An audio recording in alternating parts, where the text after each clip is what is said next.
Hi viewers, வாங்க சாப்பிட்லாம். Like பண்ணுங்கள், ஷேர் பண்ணுங்கள், சப்ஸ்கிரைப் பண்ணுங்கள், ஆல் பெல் பட்டனை கிளிக் பண்ணுங்கள். இன்றைக்கி என்ன சமையல்னு பார்க்கலாம் வாங்க. கனிகா, என்னம்மா சமையல் இன்னைக்கு? இன்னைக்கு பிரிஞ்சி செய்திருக்கேன். காயெல்லாம் போட்டு புலாவ் பண்ணியிருக்கேன். கேரட்டு, பீன்ஸு, நூக்குள் எல்லாம் போட்டு செய்திருக்கேன். இப்படிலாம் எப்படி செய்கிறதுன்னு சொல்கிறேன். இது பாருங்கள், சட்னி. இது நைட்டுக்கு இட்லிக்கு அரைச்சி வச்சுருக்கேன். இப்போ உங்களாண்ட காட்டலான்ட்டு எடுத்து வச்சேன். வெங்காயம், தக்காளி, பச்சை மிளகா எல்லாத்தையும் போட்டு வதக்குங்க.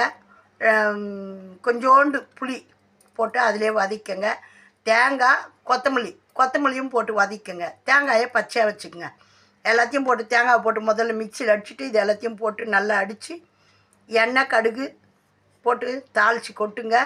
அருமையான கொத்தமல்லி சட்னி சூப்பராக இருக்கும். கருவேப்பிலை இருந்தால் கூட 2 போட்டுக்கலாம்.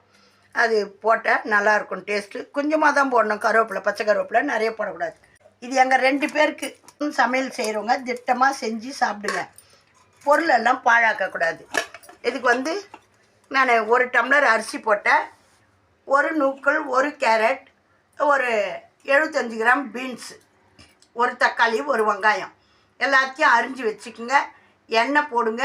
பட்டை, லவங்கம், மசாலா சாமான், பிரிஞ்சி எல்லாம், அன்னாச்சி பூவு, அந்த பாசி எல்லாம் போட்டு பொரிட்டுன்னு சொல்லிவிட்டு வெங்காயத்தை போடுங்க. வெங்காயம் வதங்கினோடனே தக்காளி போடுங்க.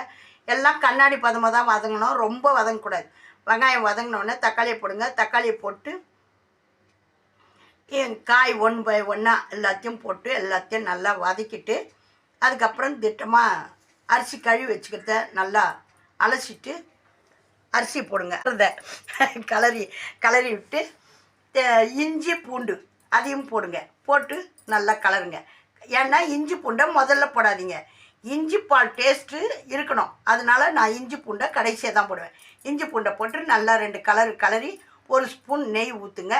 ஊற்றிட்டு தேவையான உப்பு, மஞ்சத்தூள், மிளகாத்தூள் போட்டு அந்த எவ்வளோ அரிசி போடுறோமோ அதுக்கு மேலே இவ்வளோ தண்ணி வைங்க. நான் இது புழுங்கல் அரிசி போட்டிருக்கேன், பொன்னி அரிசி. இந்த அளவு தான் தண்ணி வைக்கணும். அந்த அரிசிக்கு மேலே இவ்வளோ தண்ணி இருக்கணும். எல்லாம் போட்டு ஒரு கொதிக்கிட்டோன்னு விசில் போட்டுருங்க. குக்கரை மூடி விசில் போட்டுருங்க. விசில் வந்த உடனே ஆஃப் பண்ணிட்டு கொஞ்சம் நேரம் கழித்து சீக்கிரமே ரிலீஸ் பண்ணுங்கள். ரிலீஸ் பண்ணிட்டு எடுத்து கலரி பார்த்து வெந்து இருந்துன்னா கலரிட்டு இன்னொரு வாட்டி மூடி சிம்மில் வச்சு கொஞ்சம் நேரம் வச்சு விசில் ஆஃப் பண்ணிவிடுங்க. ஆஃப் பண்ணிட்டு கலரிட்டு கொத்தமல்லி தூவி இறக்குங்க. பாருங்கள் எப்படி இருக்குதுன்னு சொல்லுங்கள். லைக் பண்ணுங்கள், ஷேர் பண்ணுங்கள், சப்ஸ்கிரைப் பண்ணுங்கள், ஆல் பெல் பட்டனை கிளிக் பண்ணுங்கள். ஸ்கிப் பண்ணாமல் பாருங்கள். இது